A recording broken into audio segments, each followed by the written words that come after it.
તો વાત કરીએ સુરતની તો સુરત શહેરમાં ફરી સિટી બસ કાર મૂકી બની કે જ્યાં અમરોલી વિસ્તારમાં 65 વર્ષીય જે વૃદ્ધને કચડી માર્યો ત્યારે રસ્તો ક્રોસ કરતી વેળાએ બેફામ સિટી બસે મારી હતી ટક્કર જ્યાં ઘટનામાં વૃદ્ધનું ઘટના સ્થળે જ મોત નીપજ્યું ત્યારે ઘટનાને લઈને લોકોમાં રોષ જોવા મળ્યો જ્યાં પોલીસ ઘટના સ્થળે પહોંચીને વધુ તપાસ હાથ ધરી।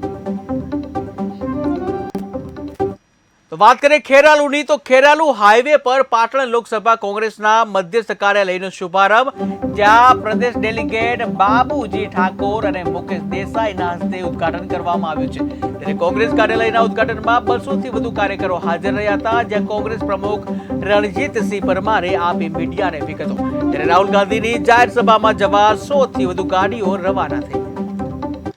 અમે આ જન સેવા કેન્દ્રનું ઉદ્ઘાટન કર્યું છે।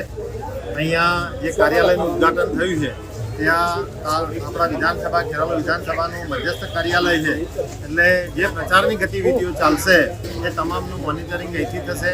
ગામ લોકોને અહીંયા આવવામાં સરળતા રહે, સુવિધા રહે એ અનુસંધાને અહીંયા કાર્યાલયનું આપણે ઉદ્ઘાટન કર્યું છે અને જે પ્રચારની ગતિવિધિ છે એનું તમામ સંચાલન અહીંથી થશે। પાટણ ખાતે જે આજે સભા થઈ રહી છે એના માટેનું શું પ્લાનિંગ?